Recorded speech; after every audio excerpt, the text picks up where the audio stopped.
Hi guys, so I'm here with my cup of coffee to talk to you about beginning university and your first year at university. This is something I've been meaning to do a video on for a while and definitely got the push to finally sit down and film when a couple of people asked me for advice along this lines in the comments of my Q&A video where I asked for you to ask me any questions. So I've been to uni.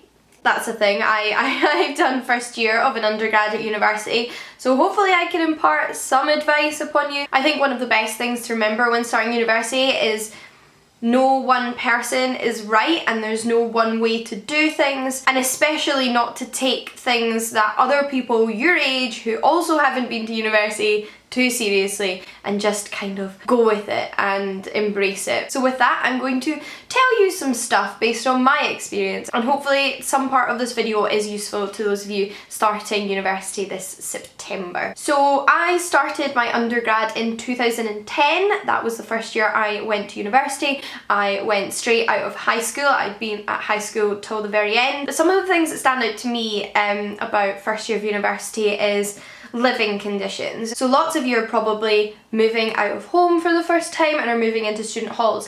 I did not move into student halls. I went to university in my home city and lived with my parents for the first year. Student halls are very expensive. I do not come from a wealthy background and financially it was just a lot more sensible. I did a 4-year undergraduate degree and the other 3 years I did live away from home. Thanks to student loans and working part-time I was able to afford a flat and to feed myself, so that was nice. But I'm sure some of you are staying at home or are trying to decide whether or not to stay at home or to move into halls. I think if moving into halls works for you, then that's fine. I also want to put out a little positive message for those of you that have chosen to stay at home, that it will not stop you from making friends and it will not damage your university experience. I know other people that stayed at home in their first year of uni.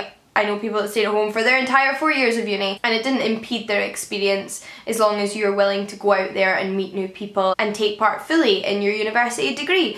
I bring this up because I remember my friends at high school just making me feel absolutely terrible about the decision to stay at home, implying that I wouldn't make any friends and that nobody stayed at home and that I wouldn't get the real university experience, which was absolute nonsense. And this is why I say do not listen to people the same age as you who have exactly the same non-existence experience as you. That does bring me to one of the main topics of this video, however, and that is making friends and integrating into the student lifestyle and meeting new people, which I know a lot of people worry about and is an incredibly exciting yet scary part of university life. If you do stay in halls, there's a good chance you'll make friends with the people you stay with in halls, but that's definitely not a guarantee. So halls aren't a guarantee of friends, but it is equally a good opportunity as well. And then the other two main ways to make friends at university is in your course and through societies. It is important to remember that most of the people sitting next to you in your classes, in your halls, that you're bumping into on induction days are in exactly the same position as you. They probably are just as desperate to make friends and are just as uncomfortable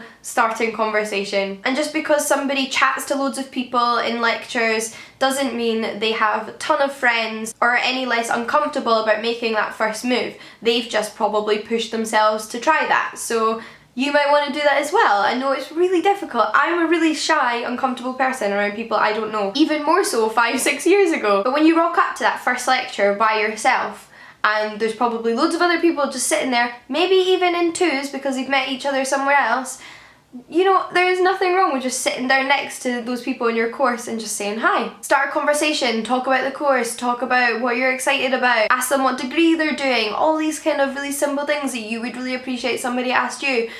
Try and be the person to do it. You'll find in the long run you make a lot more friends that way and you become a lot more comfortable in yourself. On the reverse side of that, if other people try to talk to you and engage with you, embrace it.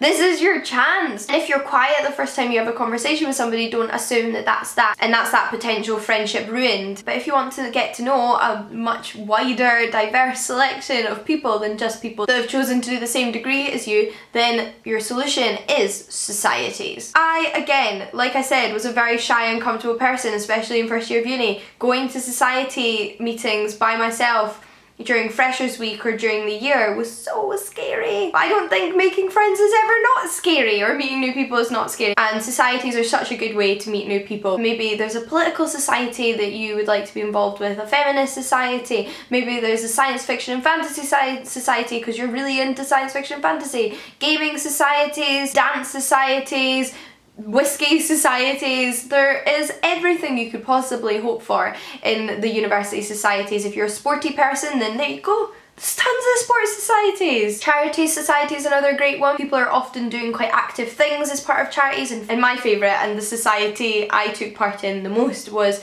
my degree societies. So lots of different departments will have societies run by the students in that department. So I was a member of the Classics Society at my university, and in my first year of university I ended up on the committee of the Classics Society. Not that there was much competition, but that in particular is such a good way to not only meet new people but meet people on your course. If you turn up to a society event for, say, the Classics Society, and there's people from all different years there and you get to chatting with them, there might be group activities. You then turn up to class the next week and you recognise somebody from that event and you can go up and say hi. It's the perfect opportunity to start recognising faces and getting to know names better. And also, if there's people in that society in years above you, then they might be able to provide you with advice in general in your department. On that topic, however, I will mention, never feel pressured into doing anything at university in order to make friends. If you want to go out and not drink alcohol and you think people aren't going to be your friends, then A, that's very unlikely. Most people who drink don't mind if their friends don't drink. That's my experience anyway. However, there's always going to be a few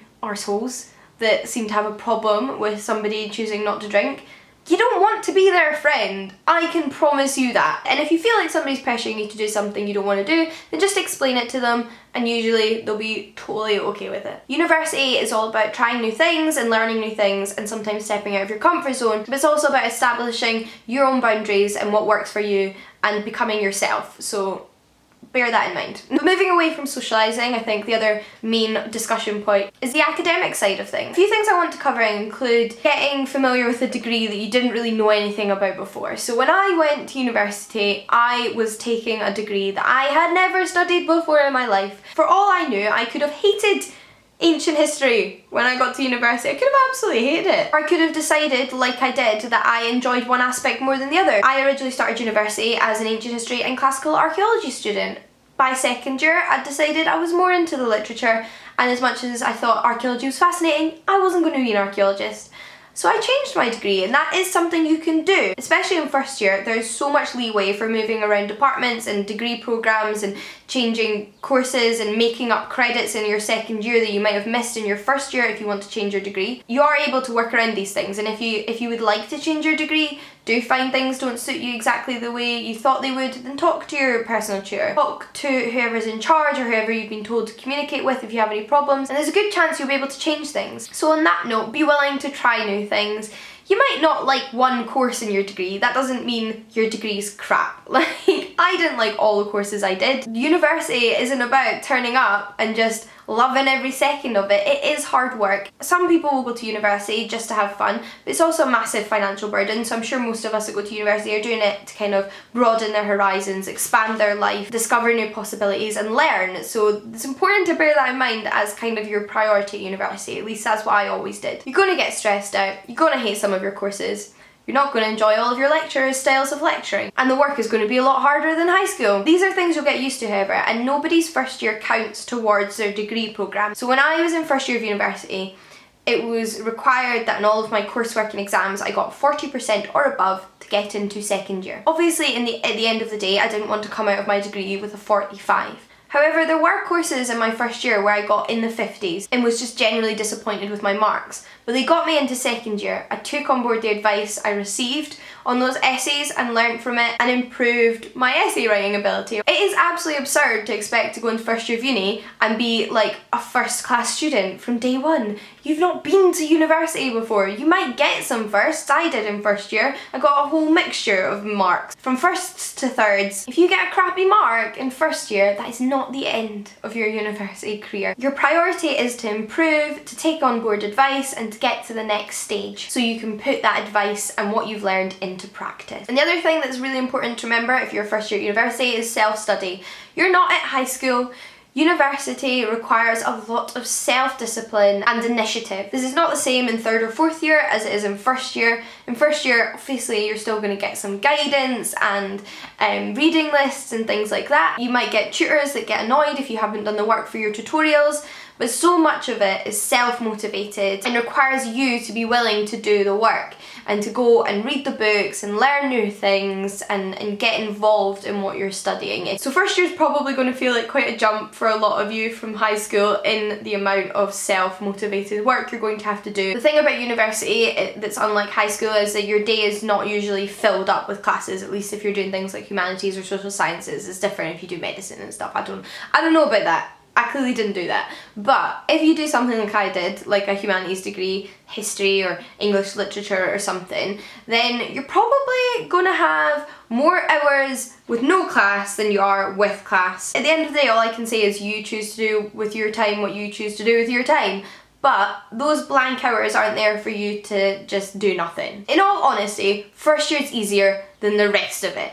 That should be a given. I'm not expecting 1st year students to be working from 7 AM to 2 in the morning, but it might be an idea to structure your day somewhat like a school day and kind of take advantage of those hours that would have been spent in class at school that you've now got free at university to go to the library and start on your essay and revise for your tutorial and organise your notes and that kind of thing. But before I go, the last piece of advice I'm going to give 1st year students is to ask for help. I know how hard it is to approach people and ask for advice and help. However, it is there, but only if you ask for it. It's a really difficult thing to push yourself to admit to when you're finding things difficult or when you're confused and don't understand things. And I think all of us in this day and age kind of instantly go to Google to solve all our problems because it's less embarrassing and nobody else has to know. But Google's not where you're going to get the best and most personalised advice. That's everything that off the top of my head I could think to talk about in this video. If you do have any further questions, then feel free to leave them in the comments down below and I'll do my best to answer them. But I hope this video was helpful or at least a little bit reassuring